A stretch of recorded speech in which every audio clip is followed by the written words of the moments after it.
Hello, and welcome to the Cultivating Confidence podcast. I am your host, Dr. Nicole Grams. I am a life coach who specializes in anxiety, health, and human design. And I also happen to be a functional medicine pharmacist. This podcast is a compilation of conversations that I've had with clients and colleagues. So listen in as we explore the mind, body, and soul's confidence in its many forms. Anything specific on your mind? I feel like there's been all kinds of shit going on in my world, but yeah, well, I guess the thing that I have been kind of thinking about, there's a couple of things. One, we both did Reiki 2 training last week. And I was kind of thinking about how the intuitive side of life, and you might be able to relate to this coming from the analytical, logical background that you have. The part where you're like, okay, I want to believe this, but I also feel like I'm making it up. And like, is this just my imagination going crazy, or is it actually my intuition? Because they feel the same. Interesting. Yeah, I can totally relate to this because I feel like that reason there is exactly why the evolution of my business has taken its timeline as it has, because I came from such a black and white structured engineer background where it's very logical, and I was feeling all these intuitive things, like even the call to like teach yoga, to lead this business. I know that was my intuition speaking to me, but my logical mind was so trained to shut it down and like have everything all calculated and linear. But for me, it got to the point that like I would call it all divine interventions. Like spirit was coming through and stopping me and making it very clear, like, nope, you got to listen up and follow this. Right. And even like my dad, who's passed, Cody, my friend that passed many years ago, if it weren't for them, and recognizing their spirit, like, it's like I had to have my guides and my angels like coming through and yelling at me, like, listen to yourself. Yeah. Listen to us if you're not willing to listen to yourself. Yeah. And that's why I love channeling and helping people connect with their past loved ones, because the connection with my dad specifically really helped me learn to trust my intuition more. Like I needed that divine intervention of spirit interjecting and telling me, no, this is real. Listen to yourself.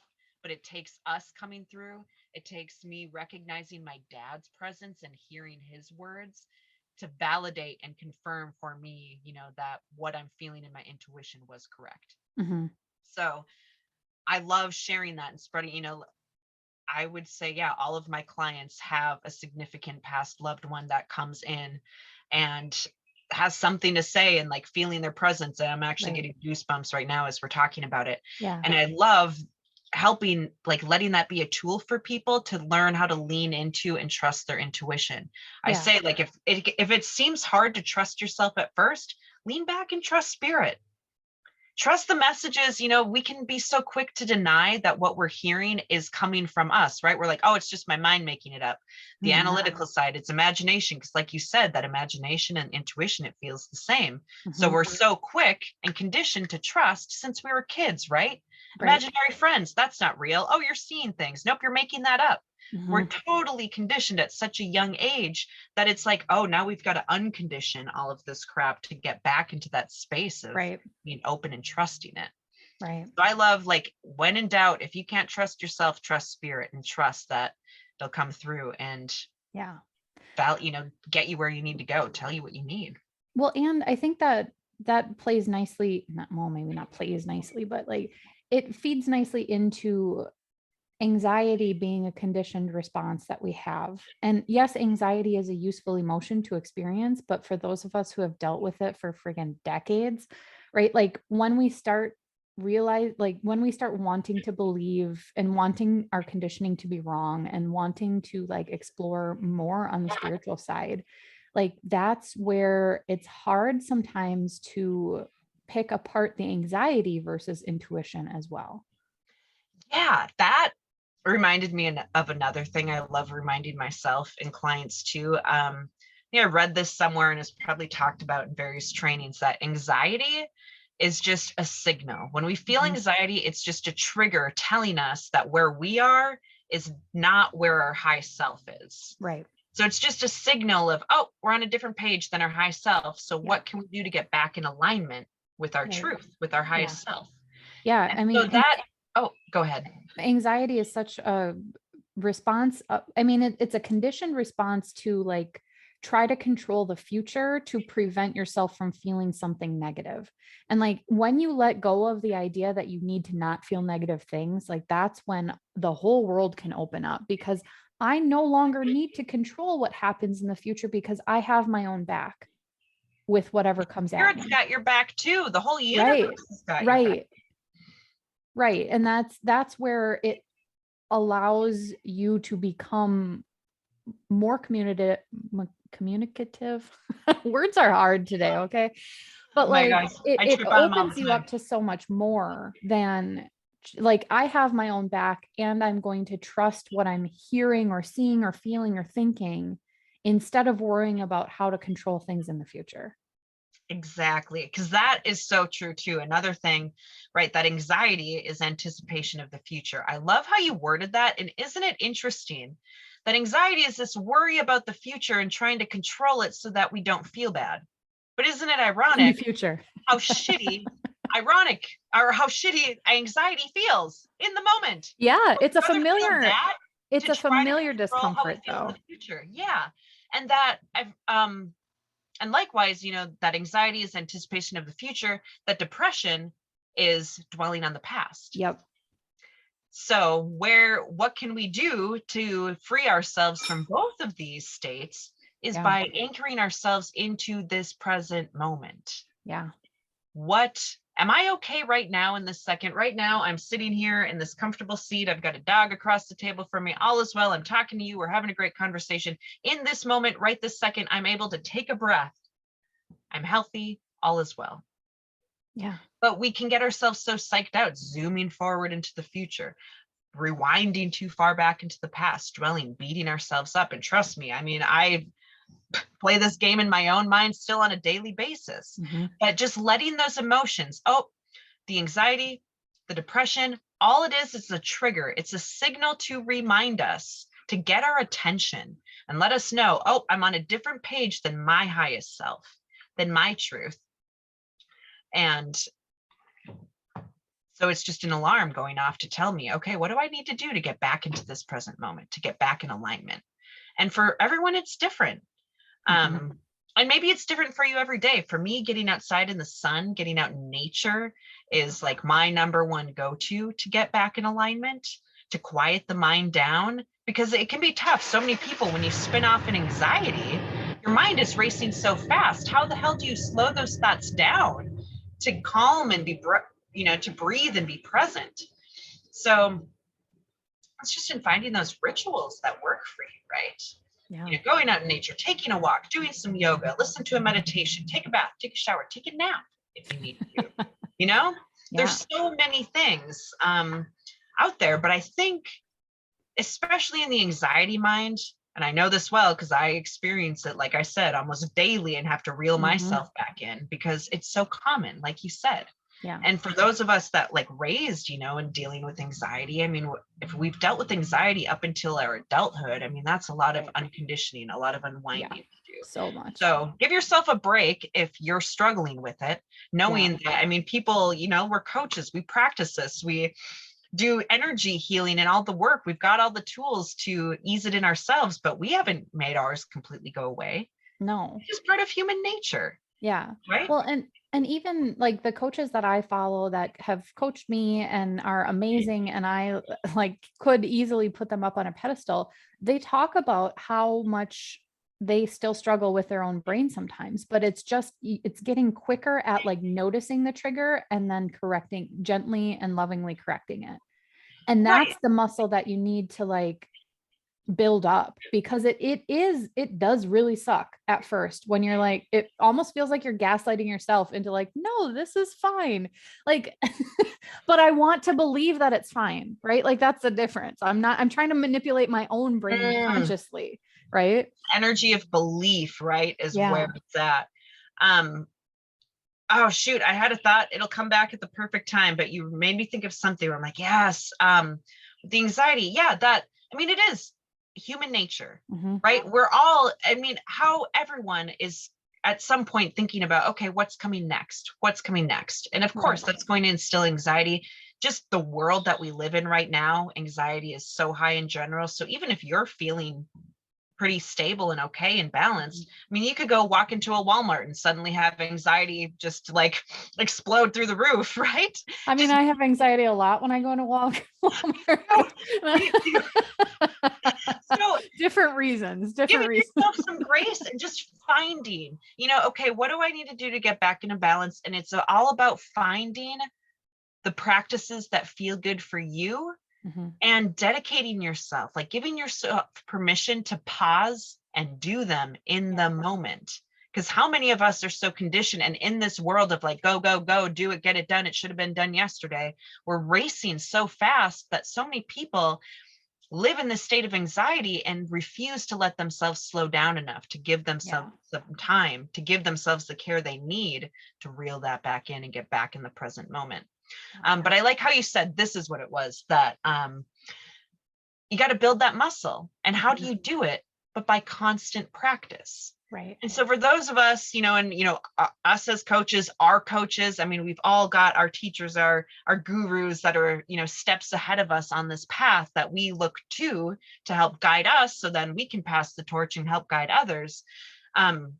It comes up for everybody. And like you said, it's just that practice. The more you practice, the easier it becomes to recognize the trigger, to separate yourself from it, and to have that like intrinsic motivation to do something about it, to bring yourself back into the present. Yeah. So that's why I mean, we'll always have coaches, right? Because this is part of the human condition, that our minds work the way they do. They're going to race and run off on us. And it's all just about that practice of like, what works for me to bring it back in. Right. And getting guides, to have other people to lean on, to get support from, to get advice and new ideas from, to learn new tools. We're just constantly collecting tools in our toolbox. Yeah. And our job is to pass those tools on to others so they can find what fits in their toolbox and what feels really good. Yeah. And it's just that practice, coming back to the practice. Well, and the constant practice, yes, it can feel exhausting, but it's totally worth it. And also just notice that it's constant practice, not constant criticism of self, right? Yes. Because that was literally, has been, I have decided it's no longer my thing to constantly criticize myself. And actually this morning I posted a TikTok before I got out of bed because I had this epiphany. I got coached yesterday by a woman who's making $47 million this year, right? She's incredible. She's one of those coaches that I could easily put up on a pedestal, but she constantly talks about how her brain does crazy things, right? So she's very relatable. But I got on the call and I'm like, my brain is just being a whiny little bitch about everything, how I can't do anything right, how I'm just making lists of all the things that aren't quite how they're supposed to be, right? And I don't even remember. I need to go back and watch what it was she said to me, but in that moment, she said something that made the wheels start turning. And this morning I woke up with this, like, I'm calling this the whiny little bitch phase of when I'm used to using self-criticism as my fuel. This is what motivates me to do the things, is constantly criticizing myself about how I'm not good enough and how I need to be better, right? And when I decided that that's no longer the fuel I'm going to use, like that's not the button that's going to work anymore, my brain is still trying to press that same button. And it's a little toddler. Creatures of habit. It's a little toddler brain right now of like, this is what worked before. Like, now I need to press it harder. Why isn't it working? Oh my God, don't you hear me? Yes. Listen, I'm just gonna chill. Like, I don't know why you're being so crazy, right? Like, this is the whiny little bitch phase of my brain transitioning from using self-criticism as fuel into something more empowering, that like drive to do what I want to do because I want to help people. Right. Right. It's not because I need to change. It's because I want to help other people be better versions of themselves.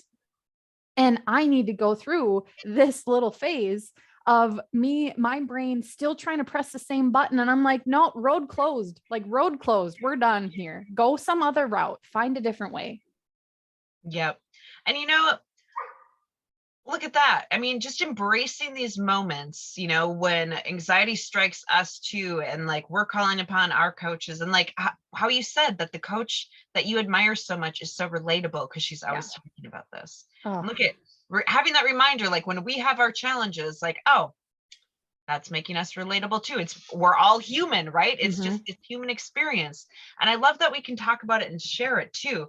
I've actually found it thoroughly entertaining on, the weeks that I have my biggest breakdowns. I end up talking about it with my clients too. And it ends up, I think we were talking earlier, how there's often these similarities, like similar themes with, clients that don't know each other in completely different situations, but we see them pop up around the same time. Yeah. And I'm experiencing it too. So I just laugh when I find an opportunity with the client, like, oh, I can use my own little breakdown this week as an example to relate to them and help them work through their stuff.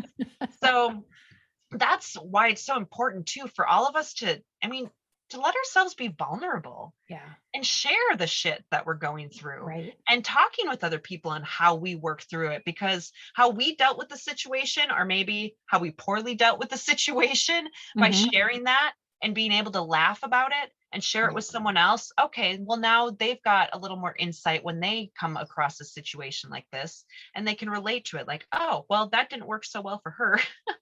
And perhaps it'll help lighten the situation for them too. To just be able to laugh at it when we have our worst moments, our most emotional moments. Maybe, we overreact to something, we get overworked about something, and we can do and say silly things.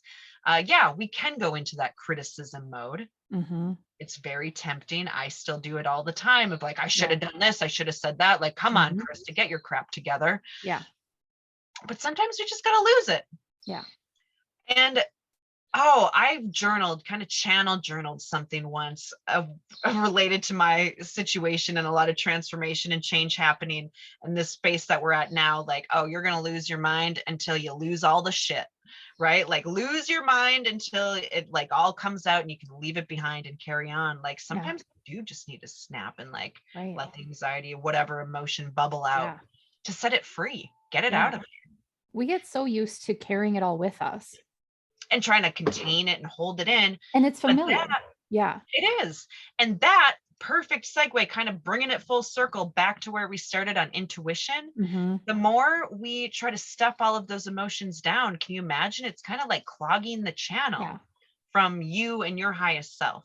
And the more we release these emotions to let ourselves be human, to share and express our stories, to let ourselves laugh at our humanness, that is all clearing the channel with your intuition so that it does become more clear. That the difference between your intuition and your logical mind becomes so clear that you can feel without a doubt, yep, this is intuition speaking to me. But unless we're able to embrace, even acknowledge our emotions, let them out, start pouring them out, even if we feel crazy, like, no, I'm not being, my best self and in touch with my intuition. I've got to stuff this stuff back down so I don't seem crazy. No, you gotta let the stuff out, let the crazy out and make some room. My goodness, because it's heavy, like you said. And to raise our vibration, to work towards this enlightened state, that means raising our vibration. That means we're rising higher, we're lighter, less dense, right? But the more we hang on to and cling to, the heavier, the lower vibration, the more dense it gets. So we've got to set that stuff free. Got to let it out. I'm always telling my clients too, when you feel those moments, cry it out, scream it out, do whatever you got to do. Get a punching bag, punch some pillows, scream into a pillow, like do whatever you need to do that to release this heavy stuff. It might be intense for that moment, but let me tell you, some of my best breakthroughs have been after screaming at the top of my lungs or having a great sob session over something that I've been holding on to for so long. And it's exhausting in the moment. We want to resist it, but once you surrender and let it out, you can feel the weight lift. You can just feel yourself be lighter after that. And then intuition can speak more clearly. Well, and that is a great way to put it, because like letting it go after I got coached by my coach. I mean, it's a large group coaching. You get called on, you raise your little Zoom hand, they call on you and say your name, and then you're invited on as a panelist to talk face to face, essentially. And in that moment, my heart just was like in my throat. I'm like, oh God, here we go. But then I kind of blacked out for the whole thing. And I knew I was there absorbing the information, and I'm going to go back and look at it again. But like, there were moments where I definitely could feel my body just like wanting to release all this stuff. And I'm like, I got to hold my shit together in front of, I don't know how many people I'm in front of right now. I mean, but like, that was a tiny little thought. And I'm like, you know what? I'm going to be real and honest. And yes, my voice is shaking, and that's fine, because people can relate to that. And the second I turned off, or the second the coaching session ended, I was the last one to get coached. So it was like very quickly after I was done, I hit leave the meeting, and I went and like paced back and forth and just sobbed for a minute. I was just releasing whatever it was that was stuck. And I cried hard. And I was like bent over double in my hallway, just like loudly crying. Yes. And it felt so good when I was done. Yes. And it happened, and it was done so quickly. That's a surprising part that I found every time, we hold it in. Oh my gosh, don't cry in front of anybody. Don't lose your shit. Don't embarrass yourself. But oh my gosh, the more I surrender and just let myself be vulnerable and cry. I mean, half the time I'm like, I don't even know I'm crying right now. But I know once I let it out, the clarity comes. Like once you dump some of that shit out, the clarity may come after. And that is beautiful. Where you're so like, oh, that felt good. Oh, okay, maybe that's why this was even triggered. But until you let yourself feel what you're feeling, we often think that we have to know what's going on. Like we need to have a good reason to cry. We need to know why we're crying and all the things to let these emotions out. No. Oftentimes the emotion just needs to come out first. Clarity may come second. And that's okay. So gosh, if we're saying anything today, like let this stuff out. I think this has been a pretty common theme in a lot of our conversations too, but it's so important because it's honestly probably what people resist the most. Yeah. Even if they coaching, right? Oh yeah, me too. And even getting into coaching myself, and I see clients do it too. They want to come in and like, okay, I'm ready to move on and do more, but I don't want anything to be painful. I don't want to deal with any of that stuff. I still just want to brush it off, put it behind me, and move forward. Yeah, like I got news for you. Behind me. It's like chains. It's like a ball and chain dragging behind you until you finally let yourself feel it and set it free. And it's gonna hurt to cut it. It does, but just for that split second, it's like ripping a Band-Aid off. Temporary. Like you said. Yeah, in those sobbing moments, I mean, I felt some intent. I can relate. I'm thinking of a specific moment not that long ago where I experienced that of just letting myself sob and not even really knowing what it was all about. But after I was like, whew, that felt good to get that out. I couldn't remember the last time I had cried like that. I'm like, whew, that was built up for probably many years. Yeah. And can you imagine that for people, especially people that say, oh, I never cry? You've been hanging on. I mean, can you imagine? Like, Let's it's just talk about that. right? Like an overflowing, emotional bucket going on here. And then we wonder why we, can have a short fuse and have short temper, and snapping on people and like letting little things upset us. It's because our tank is overflowing. Yeah. You got to let that stuff out. So anytime I see it a lot, clients on calls that want to, we touch a sensitive point and they want to hold back tears. And it's like, this is a safe space. Right. Beautiful opportunity to let it flow, to let that free and let it out. Don't worry about what you look like, what you sound like, if your voice is shaking or you're kind of hyperventilating, crying, like it's good. Get it out however it needs to. It doesn't matter what it looks like or sounds like. Yeah. And that's honestly the moments that I live for, because I know that I'm here to help people through the dark, shitty emotions, right? Like that's what I have been put on this earth to help people do. And when people are brave enough to, I'm getting choked up about it, because I've been able to help more people in this way than I ever dreamed was possible. But it's those moments where vulnerability is at its peak that I am honored to be on the other side of the screen.